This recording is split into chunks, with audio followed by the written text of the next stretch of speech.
Okay,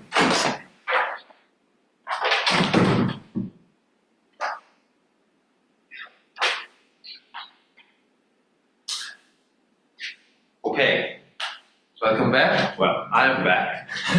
You've been here. Hopefully you had a good time. Good break. What did we talk about? No. I don't know if you watched it or not. What we actually talked about when we met last time. Interaction picture. And then we were about to develop correlation theory, right? That's where we stopped. Okay, good. Any questions? Okay, you had a good midterm exam. so that is deadline over for you to turn in whatever crazy problem you come up with? Yeah. So that's done.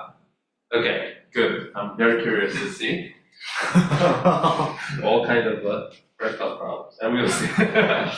Okay, let's continue. I'm bothered. What is this? Broccoli. All right, so let's talk about it. So let's review super quickly, and then let's continue. Something is wrong, right? That's not a review.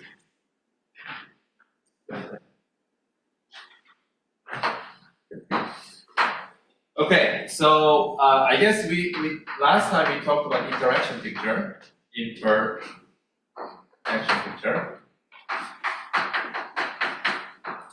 So idea was that if we had a total Hamiltonian consisting of some part, say we can completely solve, and then some small perturbation. So this is completely solvable part. This is, say, small interaction.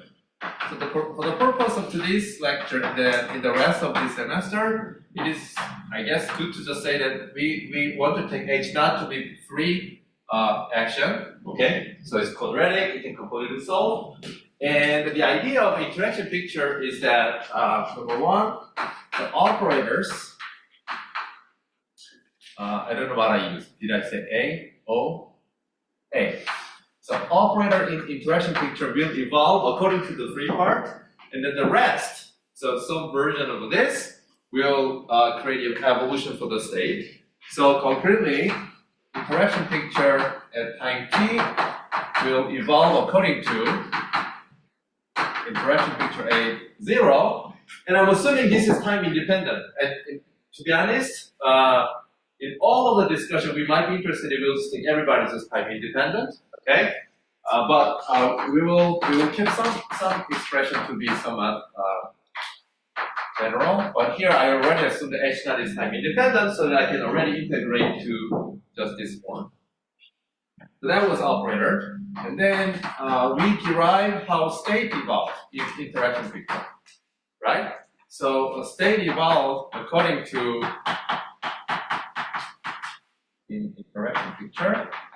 What?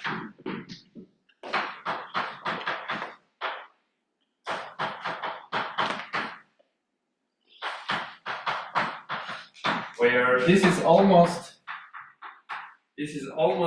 this guy, but this is in interaction term in interaction picture, right? So we added this, which say I can take to be time independent, and then well, you can generalize. Okay, so this is everybody in interaction picture. So I guess we even talked about before we derive this. We already also saw that by matching between the Schrödinger picture and interaction picture, we already saw that, for instance, this actually evolved according to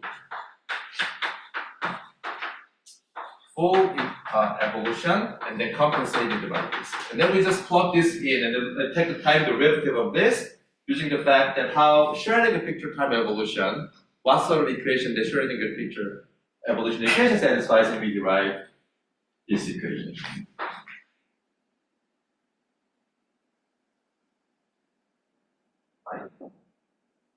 That work? Okay, good. And then the question is, can we solve this equation? Right? Because determining dynamics in the interaction picture is all encoded in this equation, because this, by construction, we assume that I can solve this exactly. Right? So this is everything completely known. The only unknown part of the dynamical evolution is encoded in this equation. So we wanted to solve this equation. And then as the first step, we derive the equation for interaction picture time evolution, which is, we just set it to be this. So we just set this. And then we plug in, obviously we get normal equation. Interaction picture t prime.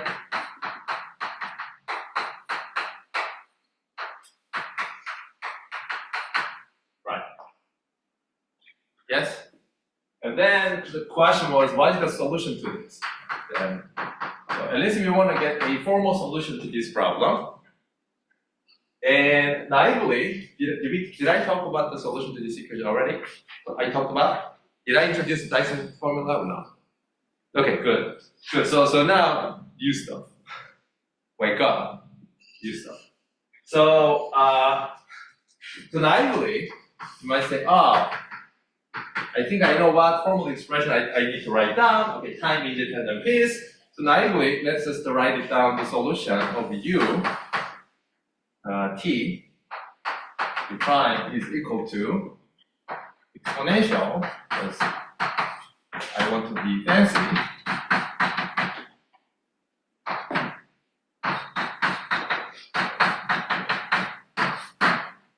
Ta-da, you can say it, right? Wow, I have done it. Okay? So that's good trial, obviously. Nothing is bad about trying something. So feel free to try something. Now, you can plug this in and check whether this actually solves the problem, right? You can try to do that. Now, there is this product of the operators. And then when you take the time derivative of this with respect to that, okay, this thing includes this thing, if this is a correct solution. So where I'm going is that I want to argue that this is not a solution. Okay? And since, and then I will just write out the right answer. Since now this Hamiltonian appearing in this expression is time dependent, so even if original Hamiltonian was completely time independent, it dressed up with this vector, so it got a time dependence. In general, if you have a time dependent Hamiltonian, they don't commute, right? If t prime is not equal to each other, right? So because of that, now if you take a time derivative, this is like formal sum of this thing according to Taylor expansion, right? But if even extending this, it becomes non-trivial, because neither we may use the Taylor expansion is hi to the nth power. What does that even mean, right? Because it's product of a Hamiltonians. But if they don't commute because of the time dependence. You cannot just write it as hi to the nth power. And moreover, now if you look at this is a product of two operators. One, hi a specific time. The other, again, somewhat ill-defined Taylor expansion. So it's very unclear what to do. Okay? So the correct solution turns out to be, you put just the t in front, which I will explain what that is. Okay? So with that t in front, this is known as the Dyson's formula. Let's see Dyson's formula. Okay, turns out that this is actually correct solution. So to explain this, let me first quickly define what time ordering means. This is time ordering operator, and then quickly show that this actually now solves this problem. And then we are going to use this expression in the rest of the picture. Yes? I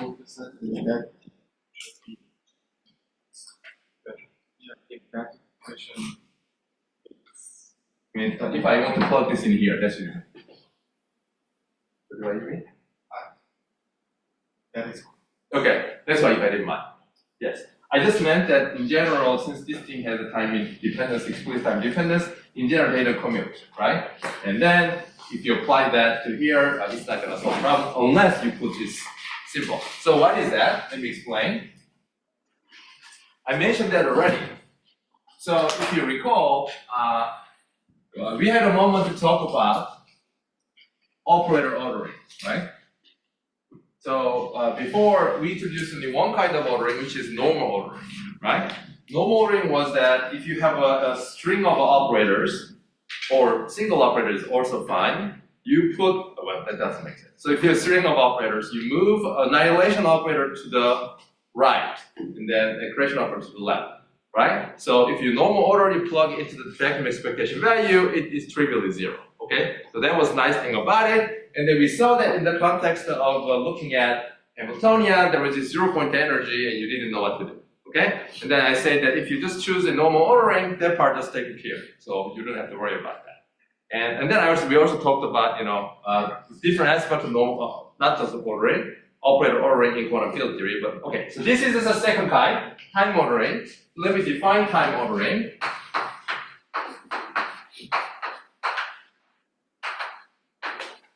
I went to Switzerland for 1 week.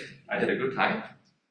It was a tiring travel, long flight, transmission, train, blah, blah. Anyway, so when I left, it was the middle of nice fall. All right, so I just brought one little wind jacket, nothing else. When I'm back, now we are in winter and like,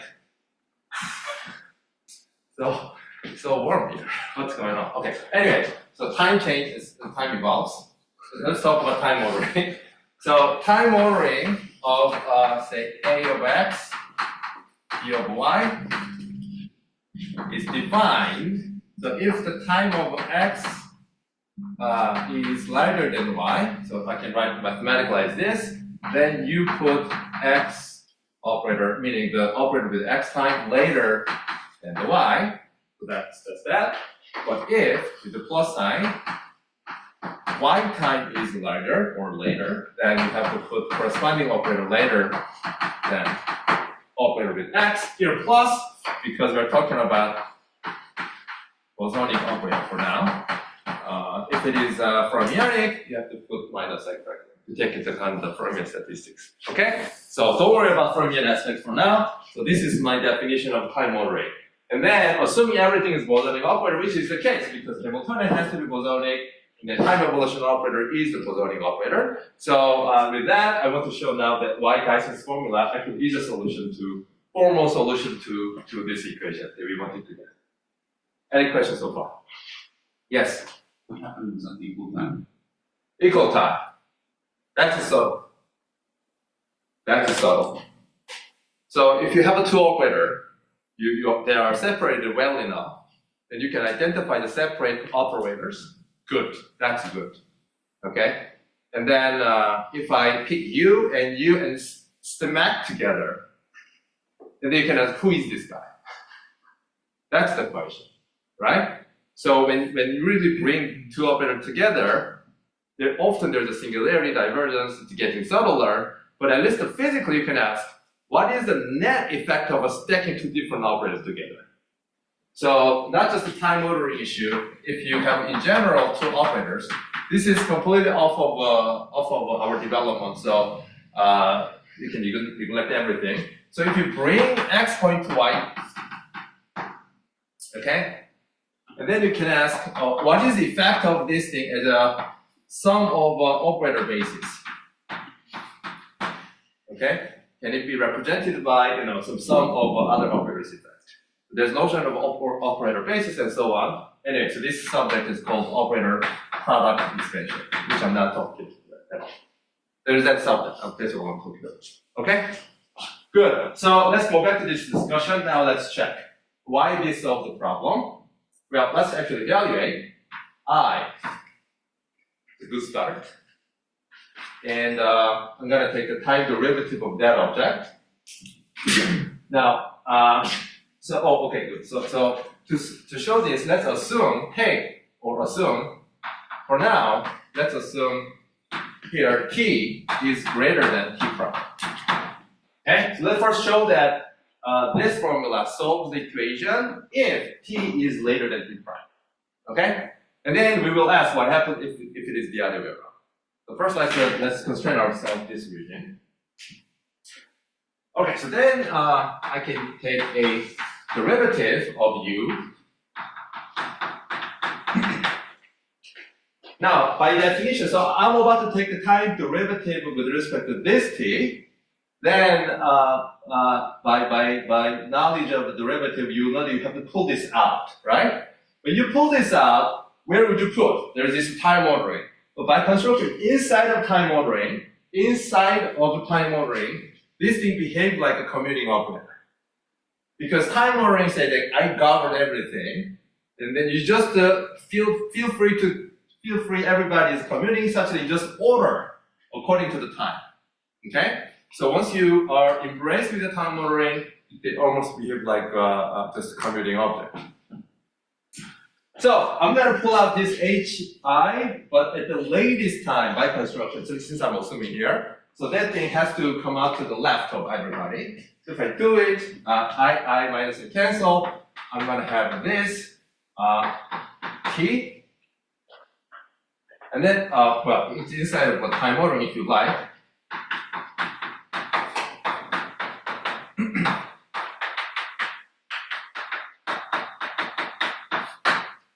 Okay, but once again, as I said, this is the latest time of this entire time chain. I can just pull out of the time ordering, and then I just keep the rest. And it's almost trivial. So this is our ui. So that solves the equation. Okay. Now, there is one thing happen, which is by inventing a notation. At least now you are capable of writing a closed expression which solves the equation. Is that useful? So that's the question we have to ask, right? Is it useful to have a closed form solution? And we will develop the machinery to answer that question. Okay? So what we have just talked about is that in interaction picture, we have managed to construct a solution to the dynamical equation, and that solution, including this time ordering operator, is known as Dyson's formula, and then we will use this to develop a perturbation field. Okay, so to do that, now we are asking. Professor? Yes. Is T time ordering operator commute with the time derivative? Time derivative. So you're asking if I have this, and I just swap. Yeah. You use that. Right? Yeah, good. So there can be subtlety only if when that thing hits the theta parameter, and you pick up the delta function. And it's essential, as you know, in the derivation of a word identity. Okay, so in that sense, no, it's not just always just commute. And then you're bothered in this derivation, I was not being careful. So in that sense, I did it in the following sense. So here, how would you write? When theta t is greater than something, sorry, formally, let me just answer that question. That's a good question, so let me just answer the question. So the question was whether time ordering and the time derivative commute each other. No, the answer is no, because of theta vector, right? So what I meant to say here is that, let's just actually take a step.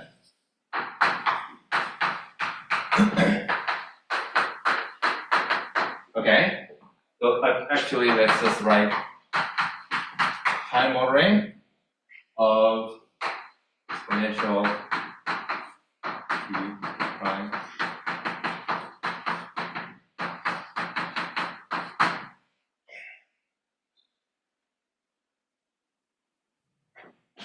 Okay.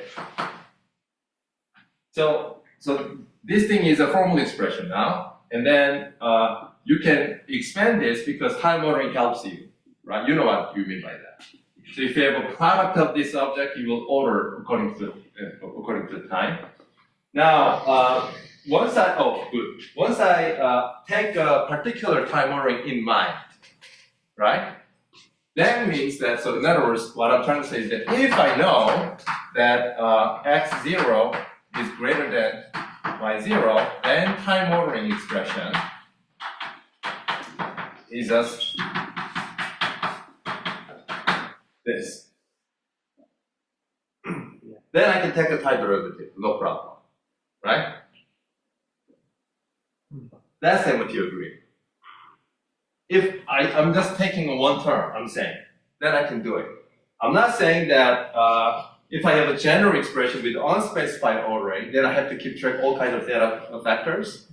Then you have to hit all this thing. So good. Therefore, I didn't complete the argument.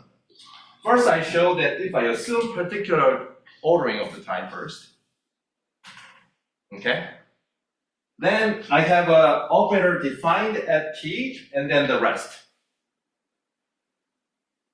And then I can split that operator into two factors, one hi over t, and then the rest. And then I can do the derivative whatever I want.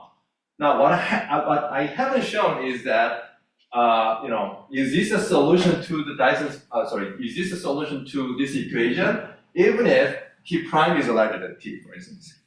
Right? That is deeply related to your question whether this is just freely commuting with each other or not. The answer is no. Therefore, let me answer. Therefore, if t is less than t prime, that Dyson's formula is not a solution.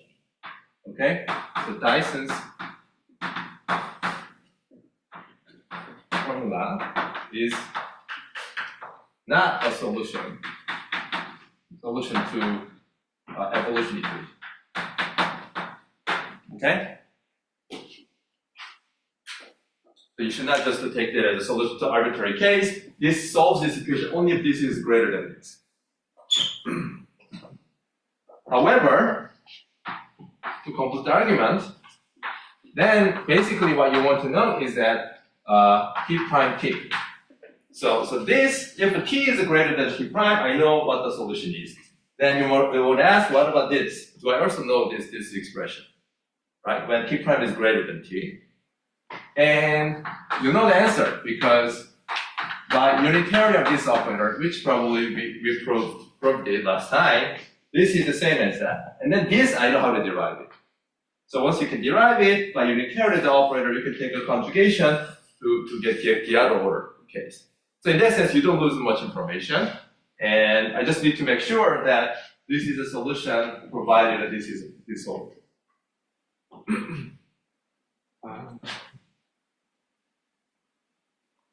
Can't we just plot the integration range when the integrand is operator? Your question is, can we just swap this if this is operator? Is that the question? Yeah. I mean, your question is, can we? Is it allowed to do that or no? Is that the question? The question could be if we swap the integration limit, how is it related to the operator without the other variable? Right? That's my good question. Yeah. Okay. I mean that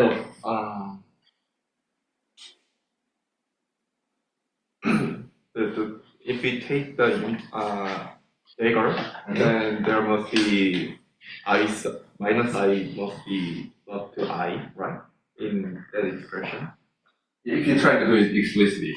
And then if we change the range to take the minus sign again. So I think you are thinking you're trying to do permission conjugate explicitly on this level. Yes. The reason why we knew this was because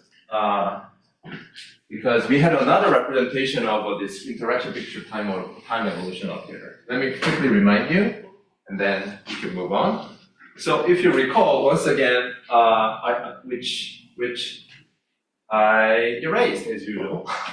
So if you recall, in interaction picture, state evolve according to the full Schrödinger picture evolution compensated by, in quotes, the amount by the free part. Okay, so that was the starting point.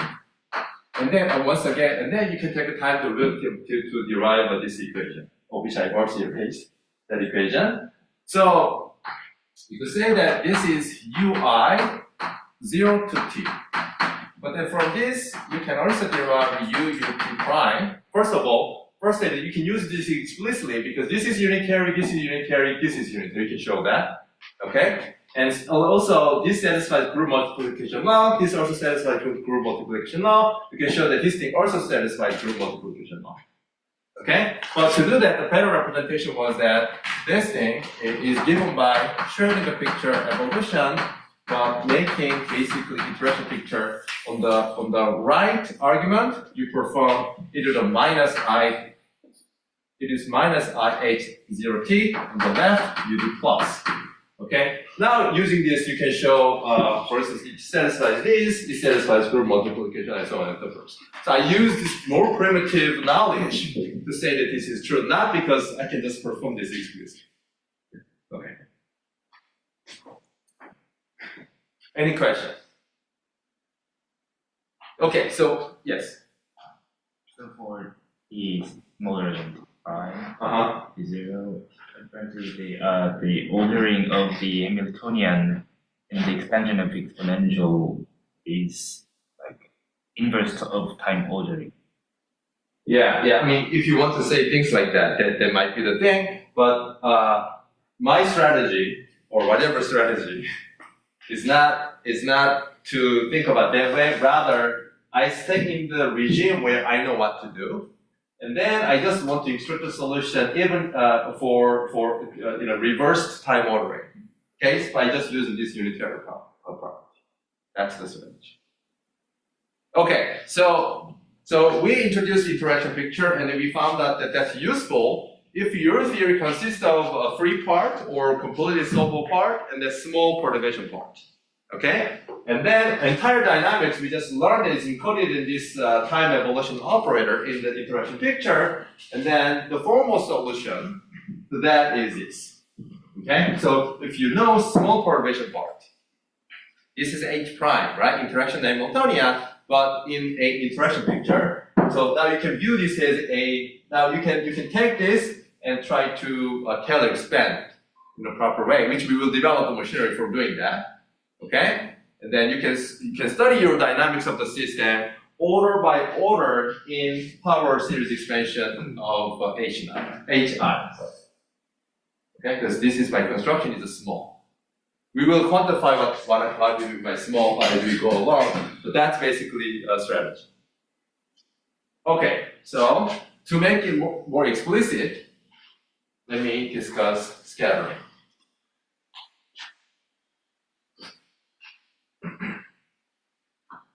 So we want to talk about now scattering, actual physical process.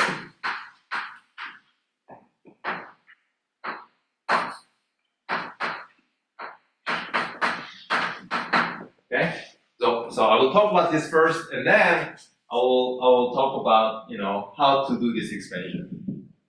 Yes. When you're applying the time ordering of the exponential, what we're essentially saying is we are time ordering each terms. Yes. So that means we are doing this time ordering operator linear. Yeah. So good. Actually, before I talk about this, let me explain to you one case. Okay. Let me actually demonstrate. What types of the term this thing includes.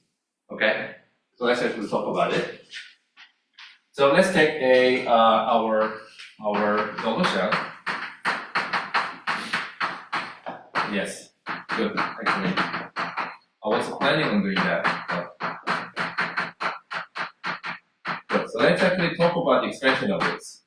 This thing as an operator. This is an operator, right? It includes one identity operator. The first one will be just that. This, I don't need any time ordering because there's a single operator, there's a notion of ordering. And then we're going to get minus I squared over 2 factorial. And then I have to think about time ordering. So let me write this way. So T prime T, T1, T prime T, T2. So these are just integral. And then time ordering of, now I have a T1, T2. And then you're going to have all the terms. Now, let's actually look at this and then analyze a bit. Okay? So, what is it? Well, this is the second order imperturbation theory, if you like, which we'll spend time on understanding that for given example theories. Let's understand this thing better. So let me just focus on this object for now. So this will be plus up to, can I forget minus I? Can I? Okay. I can. Yes. I'll make that official. So I am going to forget about it. Okay, so I made it official. I'm just going to keep track of only the combinatorial factors only. Okay? So that will be as follows. So I can write it as a two-way. So 1/2 or 1 factor or 1/2 factorial. So dt1, t prime t. So now let me split this. So first I'm going to write when this is later than t2. Second time, I will write when this is later than t1, okay? So that means that t2 squared, because this is later, this comes earlier, so it cuts out, integration limit cuts out at t1. And then now this specifies the ordering explicitly, so in this case, this should be this. Good. And then I have another term, which is now, this is later. So how would you do that? You can do several ways.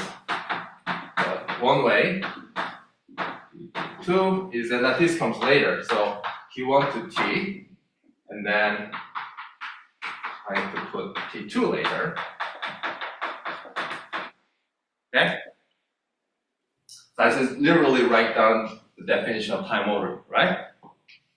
Now let's have a drawing for each of the cases. So let me do here. So this is my T1, T2. This is T1 equal to T2. And then suppose I do the integration from T prime to T prime to T. Okay? So let's look at this. So this one does, for every T1, to choose one T1 value. Blue, take one T1 value. T2, I had to do from T prime to T1 only, which means I have to sum over only this much. Yes? And then I'm summing over T1 from T prime to T. So basically, the first integral represents this piece, integrated over this piece. Yeah? So that's what this is doing.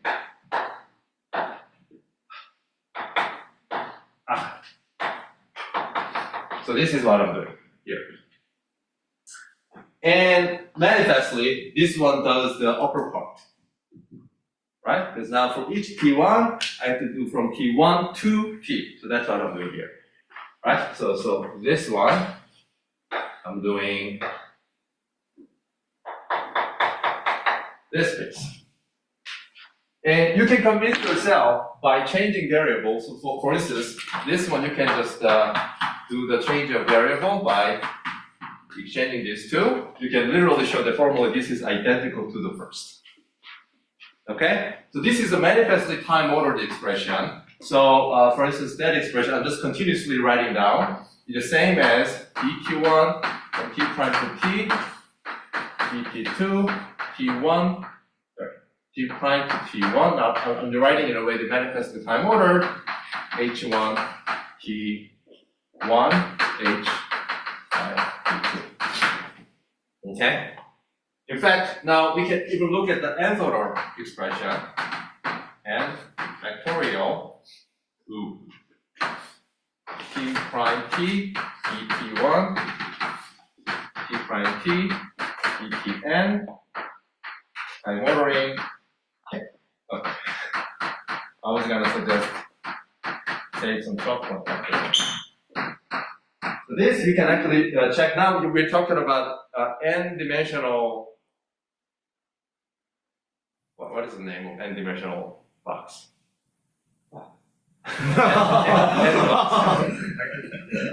Hyperbox. Hyperbox. You know what I'm talking about, right? The fancy version of this. And then you will have this n factorial corner of that. So you can show by the same argument that this is equal to. I'm not taking responsibility of this part.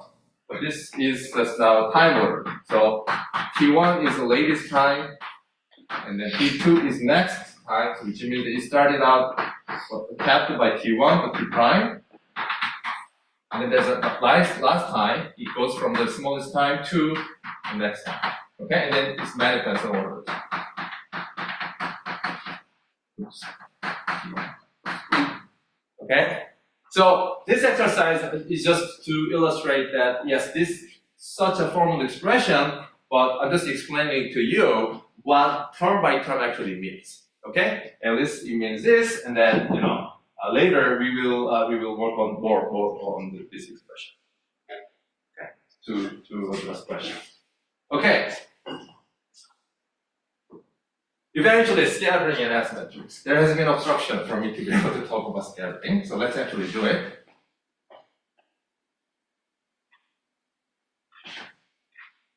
So, in particle physics and QFT, one big class of observable is a scattering. Okay? So, what is a scattering? The scattering is this.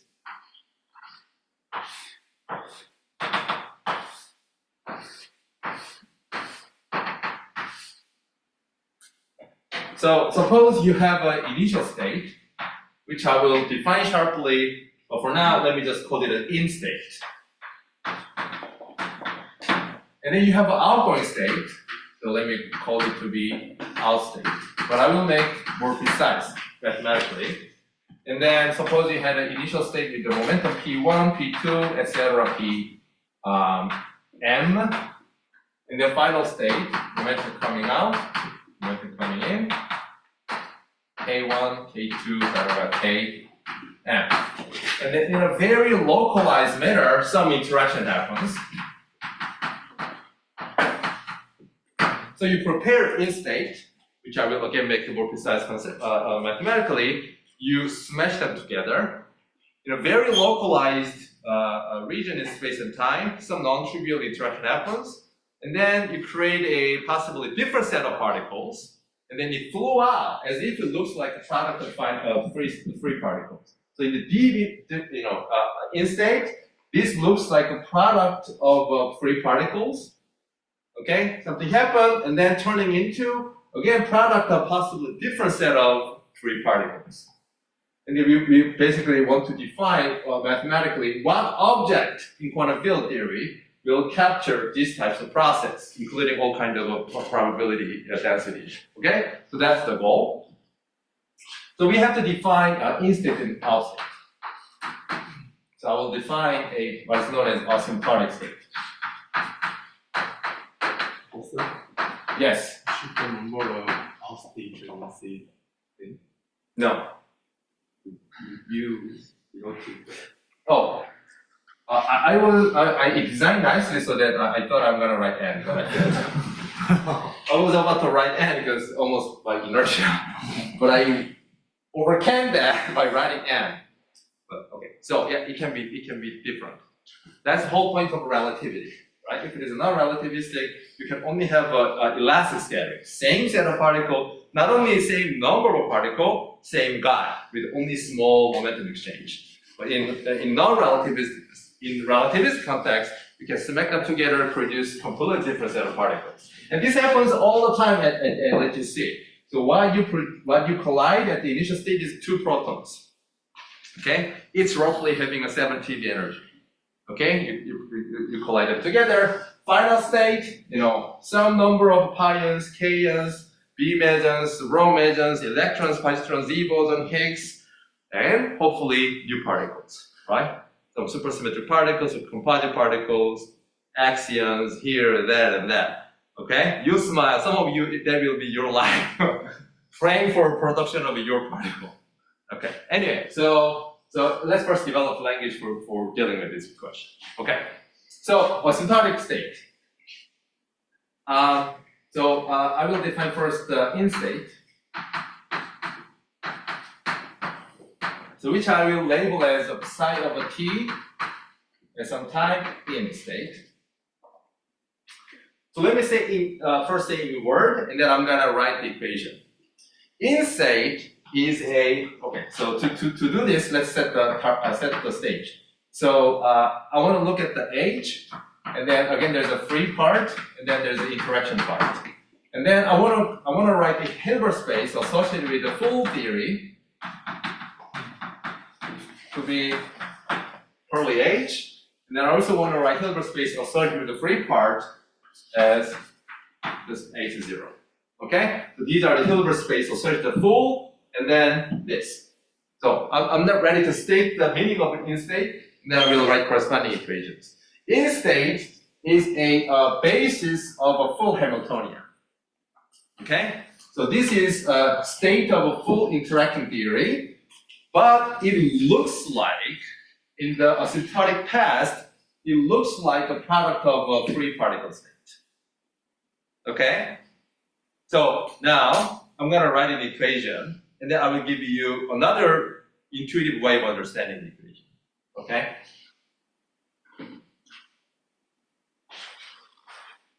This can be very confusing. So I'm going to write the following. So I can write a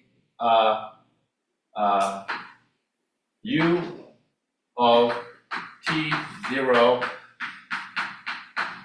in. So whatever that is, I'm just evolving that state according to full evolution. I'm in the Schrödinger picture.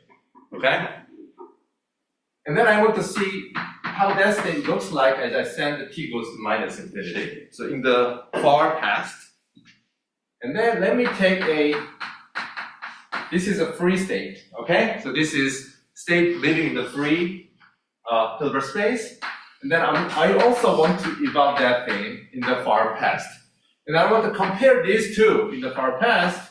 And the definition of a asymptotic in state is that they become indistinguishable in the infinitely far past. So that's the formal statement. Now let me tell you, I think a crucial description of this. This does not mean that asymptotic in state consists of naively, it's not just product of a free particle state. It's not. It's not. So rather you have to think as follows.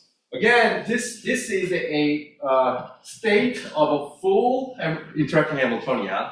So this thing knows entire dynamics. Okay, it knows entire dynamics, and that's the way of thinking about. One good way of thinking about it is that you have a complete movie. Okay, from the beginning of the movie, interesting happens. There's all crises and all kind of acts of violence, blah blah. Everything equals everything. You just label that state by how it looks at far future, far past. Okay? This thing goes through tough life. But you just label a snapshot of a movie at time equal to minus infinity. And then if that looks like product of a free particle state, okay, you call it an in state. But after that, it does all the dynamical stuff. Okay? So this is one way to label quantum state of interacting theory. Is that clear? There's a movie, everything happens, and you just look at the t goes to minus infinity, everything happens. But if that looks like a product of free particle state, you label it as in state.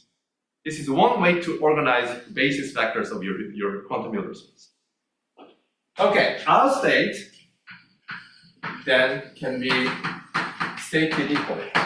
So our state, once again, is that, let me use following notation. So now this, out, and then now you look at how that looks like at t goes to plus infinity. And then you compare that to a corresponding free particle state.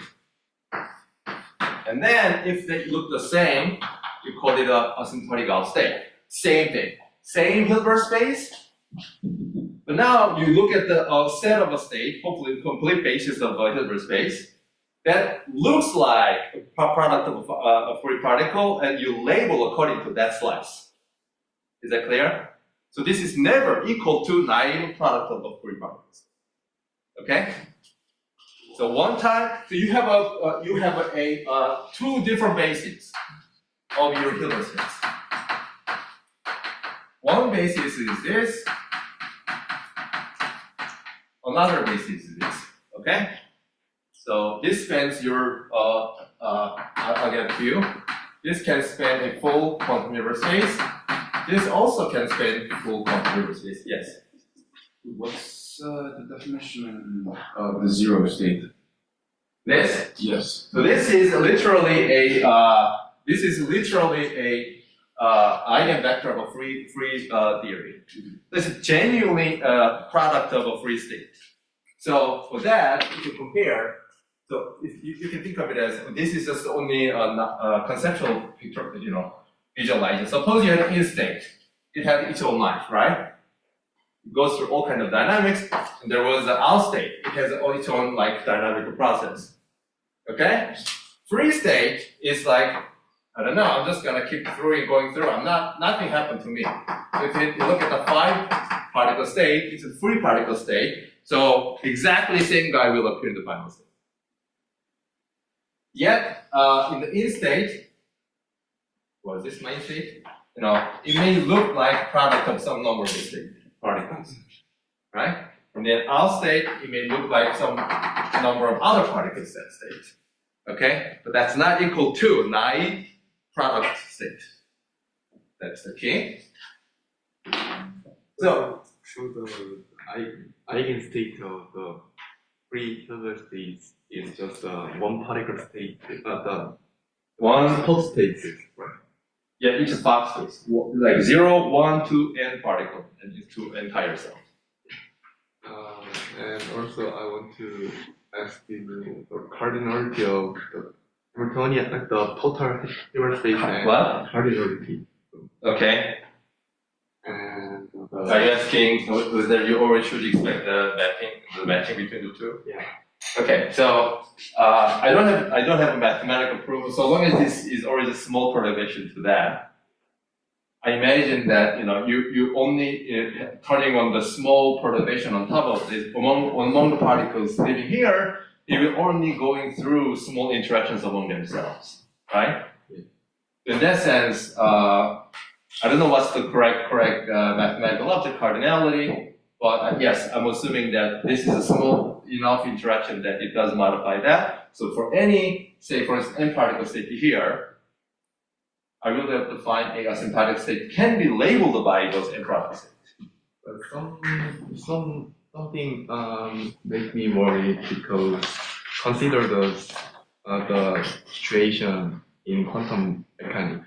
Yeah. The pre-field theory is nothing but the pre-particle. Yes. And then we add some small perturbation of the quadratic well, but the slope is very, very small. Uh-huh.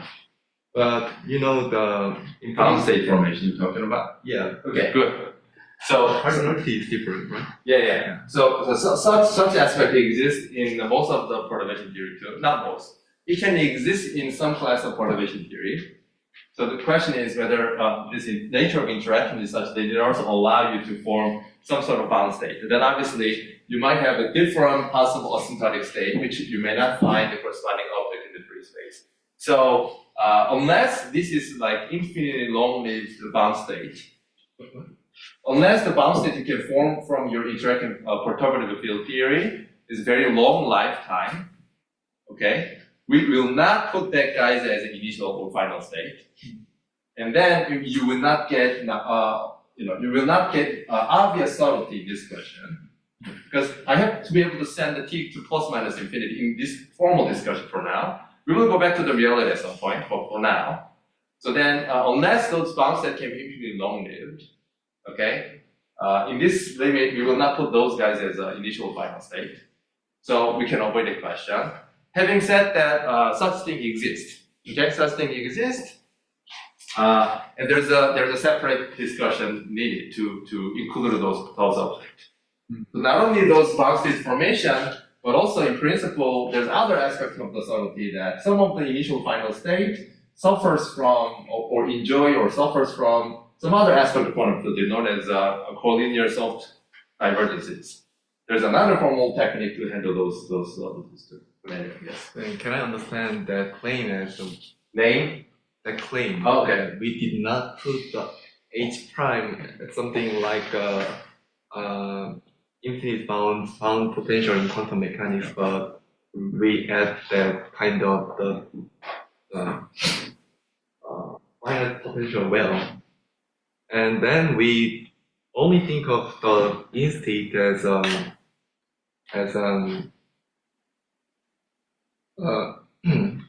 plane wave that may tunnel the well, right? Mm-hmm. So are you imagining there's an infinitely long range force? No, you have potential.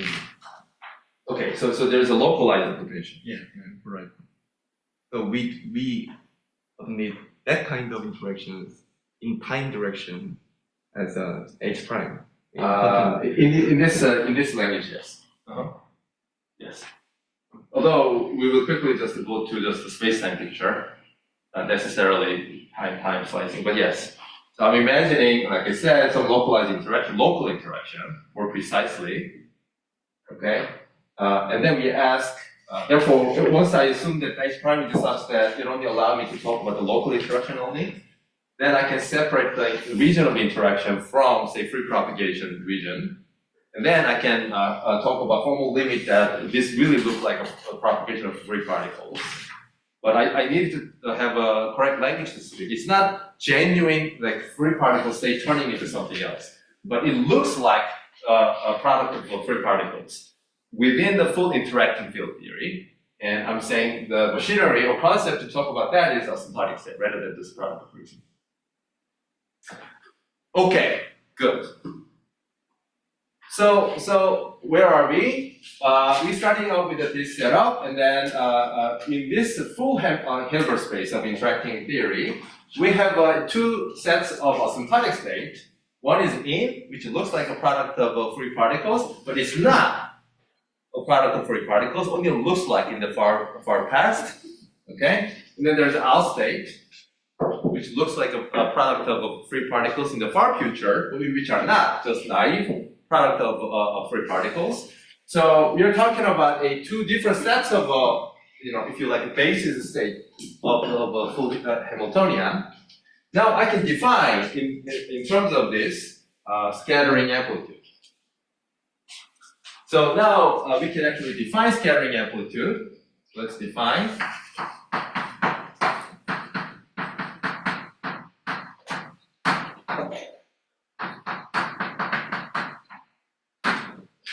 Scattering amplitude is defined by you have a in state, and you ask how that overlaps with the out state.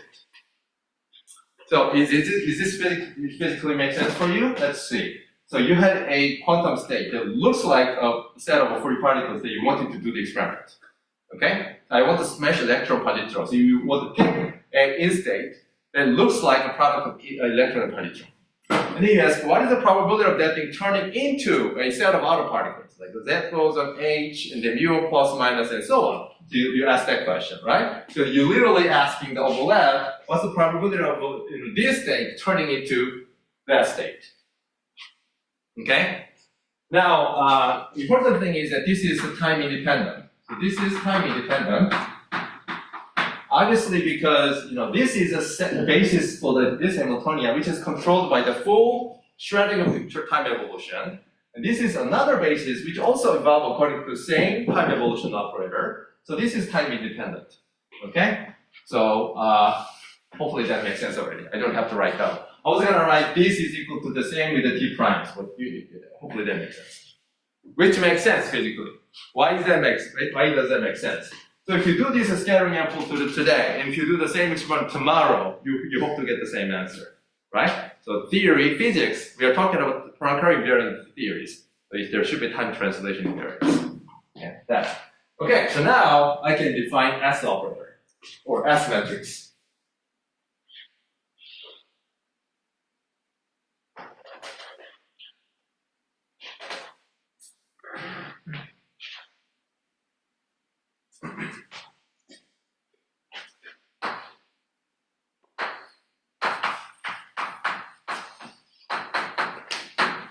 Or we may just call S matrix.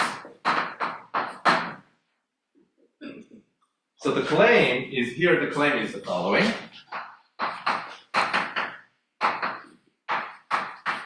So hopefully now you understand why I'm just putting 0, because it doesn't matter. Does it? Let me say. I mean, so this, you can write it as, should I just write it? I want to write it as 0, 0, free state, sum operator, corresponding free particle state. So the claim is that I should be able to write this in terms of certain S operator, and then this S operator is nothing but interaction picture plus minus. Okay? And I can even write it because we already talked about how to get this expression, which was Dyson's formula.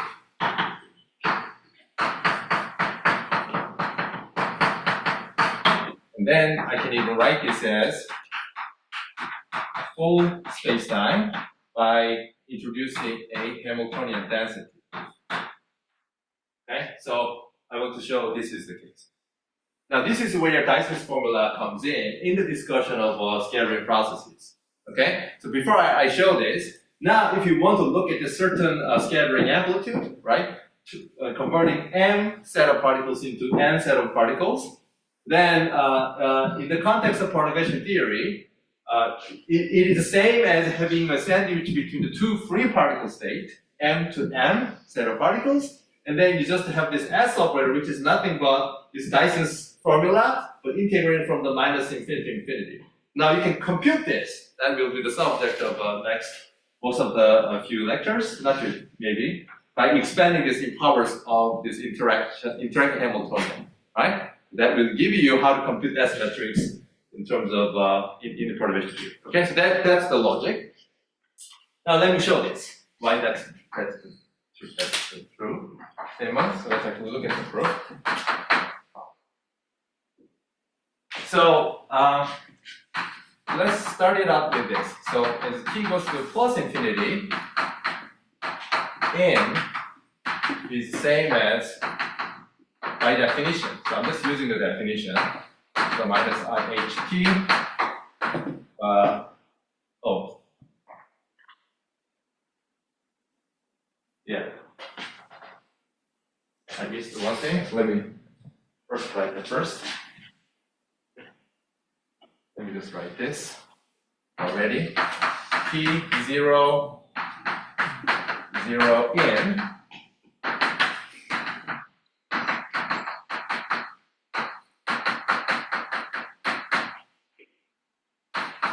Which is corresponding free state.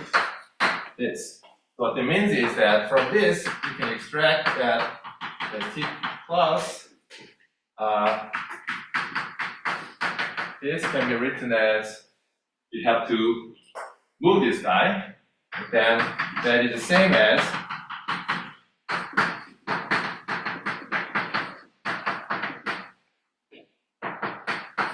dagger acting on corresponding free state. So everything should be minus sign, right? You were just happy? You're okay with going to the future. Who cares about that? Right? So this is the correct answer, right?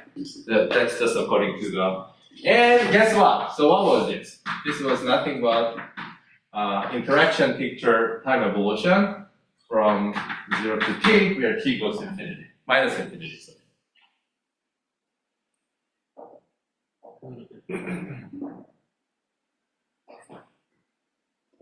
Okay? And then you will get the same thing. So likewise, you will get as t goes to plus infinity, our state at 0 time is equal to, t goes now plus infinity, u dagger to 0 dagger. So let me actually put t prime just to distinguish it, acting on corresponding free particle state. Okay? I'm literally using the definition. I'm not doing anything fancy, right? Something wrong on the board? No? 뭔가 지금 색 픽처를 같이 쓰고 지금 픽처가 프리 픽처랑 그러니까 아니 프리 픽처 쉐딩 픽처랑 인터랙션 픽처 두 개를 비교를 하는 건데 이제 제로 t는 제로에서 이제 프리 그러니까 그냥 일단은 뭐가 틀린지 모르겠어. 일단 I like the honesty. I feel something weird, but I cannot quite pick it up. Because everything is correct. Just to feel. Anyway. Alright, so then, in this way, in terms of this, let's write down the transition amplitude. And as we talked about, transition amplitude I can write anytime because that's time independent. So let's look at a sort of specific transition amplitude like this. And then I can use this to rewrite this as when t goes to minus infinity, t prime goes to plus infinity, and then there's a corresponding free particle. And then you see that the u, t prime, u dagger, t0, and then corresponding free particle inside. So this, us appearing in this, so by unitary of this thing, this is equal to ui of 0 to t. So overall, this is equal to ui, using now group multiplication law, from t to t prime. Hence, if I just write what I mean by taking a limit, this is equal to sandwiching a specific operator from minus infinity to infinity, which is interaction picture time evolution operator, sandwiched between two in and out free particle states. Okay, so that was the claim. Well, I can put it 0 here. Okay, so which is sort of consistent with your intuition. So what was intuition? Experiment, you prepare two free particle state or M free particle state, smack them together, and then you observe that looks like just independent M product free particle. Something performs that conversion from in to the out. So you wanted to see some sort of unitary operator converting N M free particles to N different set of free particles, right? So that was what you'd expect, but this just make a formally solid. Okay, questions so far?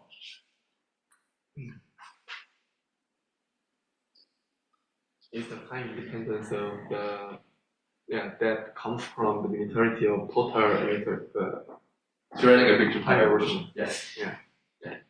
This is just two basis operator of basis state of the same Hilbert space, which evolve according to the same theoretical picture time evolution operator.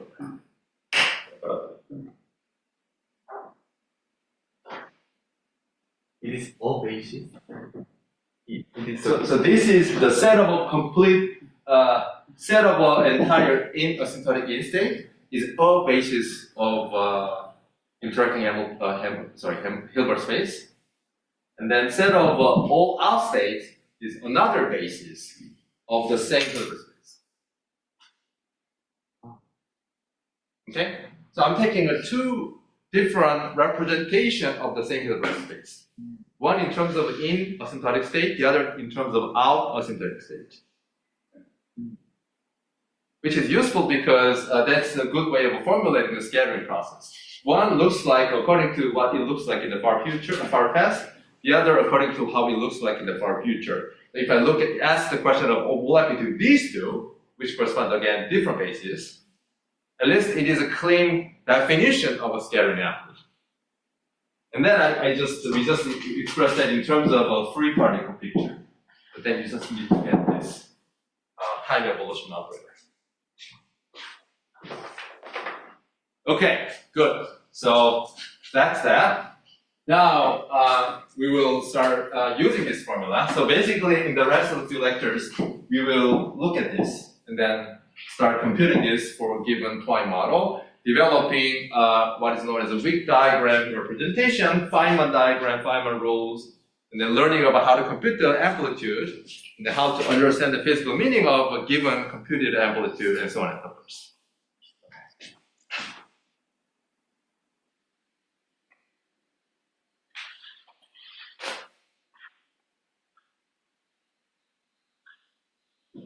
So in the remaining 10 minutes, I want to talk about Wick's theorem. Are you ready? Let me at least prepare the stage 4. Maybe I don't give a full proof of that, at least stage 4. And then so that next time I can actually talk about Wick diagram representations. Any questions before? I'm just giving you a chance to stop me, but if not, I'm gonna go. I have to go. Okay, so let's do it. One important business. So turns out that so this semester, I already had a 1 week business trip, so we have to discuss the makeups. And then I will have 2.5 more weeks of travel to do in the rest of semester. Okay, so the next question is how to make up lectures. Are you a free man on Friday? Sometimes. Okay, so basically what I'm trying to propose is that can we find some time that is available for everybody, and we just live as if we have a lecture on that day. Let's see what happens. So, you know what I mean? Because we cannot just say, oh, here is the 7 lectures to make up, or when should we do it? That's not going to happen, right? That's too tough for everybody. So, Friday, sometimes good for me, sometimes not, but Friday afternoon, like 4 p.m. or something, would work for everybody, or not? Okay, this conversation is not going to be useful. All right, so I'll let TA to set up a doodle or something, and then we will figure out the makeup times, okay? So basically sometime hopefully on Friday, or like, I don't know, Thursday evening, or not evening, like late afternoon, something like that, right? Okay, hopefully we can find this stuff. Yes? I also will be back with the questions about this, if I may. Yes. Then about the expansion, why is it reasonable to have that the nth term in the perturbative expansion is the integrals of different times? Integrals of different times. Basically, I mean, we're taking the nth power because of the exponential, Yeah. and then we, instead of like, I don't really understand why it's this way in particular. Okay, so you want to gain some physics intuition to the formula that I've written down. Like with nth order perturbation theory, it looks like I have to have n integral over time. Yes. With the time orderings. Yes. And what's the physics intuition? Is that Yeah. Okay, good. So he's successfully stopping me. so suppose I consider let's take an example to gain some conclusion. So suppose forgetting about for a second. So can I just write this as I can write this as a Hamiltonian density, which is now function of all space and time. Because this had a time dependence, so I'm just injecting extra spatial dependence. So example of this could be, I don't know, something like one kind of scalar interacting with the 2 different kind of scalar, like so. Okay. So let me represent this as a dashed line. This is like solid line. Okay. For now, you may not know what do you mean by representing. This is stupid lines. This is not better, but you'll see. given one such interacting Hamiltonian, this is a one local interaction. So at every point in space and time x, since I have an integral over dt, this is actually an integral over space and time. So for every given space and time, basically one little phi talking to n diagram. That's what this physics is about. Now, if you're looking at the first order in perturbation theory, all that can happen is that there's a single point in space and time, something funny happens, right? But however, if I look at the second order in perturbation theory, which is now expanding this to the second order, now I have to talk about two of these guys, right? So two of that guy will be like one of these at one point, and then maybe another point. So then if I want to ask, this can describe many processes. For instance, this can, as we will develop more systematically, this can give us a process that looks like this. So for instance, at one time, n and phi meets. This is one time. And then maybe there's some propagation of this particle. And then you can convert back into phi and n. So now you see there's a time sequence happening. So eventually we probably want to ask, what is the scattering process of this to in state, this to out state? But that happens in this particular example in the second order perturbation theory with the two time sequence. But you don't know exactly which time this happens, yet, because we have to sum over entire d4x, d4y.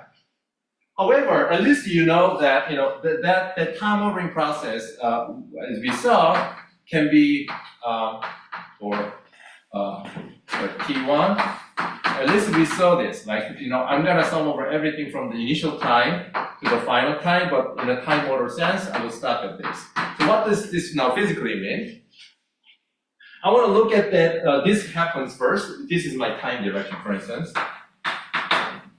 Okay. So the way these types of process captures in a theory with this one interacting Hamiltonian is that first I make this together according to this interaction at earlier time, say t2, and then wait a bit until I reach the first time, and then this happens. But I have to sum over these two time all the way consistent with the time ordering. So I first produce, and then I convert back into n and phi.